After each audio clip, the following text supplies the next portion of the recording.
Texoma's #1 rated newscast, broadcasting live from 12 studios. This is News 12 Weekend Edition. Catastrophic flooding has submerged Houston in feet of rain. I'm Kenneth Craig in Houston. Coming up, the dramatic rescues by water and air. Plus, more local agencies continue to head south to help Harvey victims, how the Grayson County Salvation Army is stepping in. And a burglary in Tishomingo caught on camera. The warning homeowners have for the public. Welcome to News 12 Weekend. I'm Kristen Weaver. Rising floodwaters from Harvey are swallowing up Houston, and crews have been working around the clock to rescue thousands of people. So far, 2 people have died as rain continues to pound the region. Kenneth Craig is in Houston, where entire neighborhoods are now underwater. Residential streets became a pathway for boats, rescuing people from flooded Houston neighborhoods as Tropical Storm Harvey. Tom Hale is here with the latest on Tropical Storm Harvey's flooding rains. So Tom, where is Harvey bearing down right now? Well, it's just above Victoria at this point. Let me show you. You can see it spinning right here, just a little bit north of Victoria. It's moving off to the southeast at 2 miles an hour, and right now 40-mile-an-hour winds. But the real story is the heavy rains that have been pummeling the folks over in Houston, and it's going to continue. By Monday, it's going to be into the Gulf and then scooting the Gulf as it moves along the East Coast. By Wednesday, it'll finally pass Houston, but not without as much as another 20 to 30 inches of rain. This could mean up to 4 feet of rain. Thank you, Tom. Johnston County EMS still making the treacherous journey south to help flood victims in Houston. This picture was sent to us by EMS Director Kenny Power.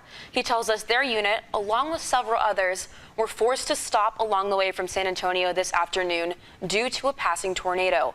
At least 3 tornadoes have touched down since Harvey made landfall on Friday night. Johnston County EMS left on Friday afternoon. And the Grayson County Salvation Army is also doing everything it can to help the victims of Harvey. The Salvation Army mobilized their local feeding unit earlier today, packing it up and sending it on its way to the Houston area. The unit is one of 10 meeting up in Arlington to head down south together. We're told a 3-person feeding unit crew can provide 1,500 to 2,000 meals a day. That breaks down to about 750 people. The Corps officer for the Grayson County Salvation Army says this is what the organization is all about. I just stepped out of my pastoral role. We had church this morning right here in Sherman. And an hour later, I'm getting ready to roll out and join the larger Salvation Army and help our neighbors in need across the state. And that's what the Salvation Army does. Anyone who wants to help is asked to donate to their cause. And Harvey is expected to affect more than just the weather here in Texoma. AAA says on average, the price of gas in Texas has gone up by about 4 cents since Tuesday. We're told the demand for gas spikes right before a hurricane because people are buying gas, and after the hurricane hits because there's a lot of uncertainty about production. Corpus Christi has 4.2% of the U.S. oil refining capacity, and the Houston region 14%, meaning less gas is being pumped out. The state average in Texas is 217. I filled up in Sherman today for 209, so, still well below the state average, but prices could increase over the next few days. And analysts say gas prices are expected to go up anywhere from 5 to 15 cents before Harvey leaves Texas. Thousands of passengers on several Carnival cruise ships are stranded and unable to return due to a popular Texas port due to flooding. KTVT's Jeff Paul has the latest from Galveston. It was only the outer bands of Harvey, but the storm left its mark on Galveston. I was pretty terrified. And that was KTVT's Jeff Paul reporting. The condition of the cars left at the port is another problem several ships full of people will have to deal with when they are allowed to return.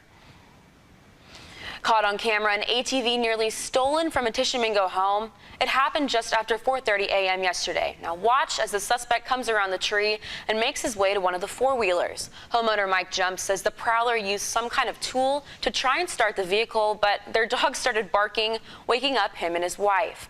Now when his wife went outside and turned on the porch light, Jumps says the would-be thief got spooked and took off into the woods behind their home. The couple says it wasn't until they watched the security footage that they had realized what actually happened.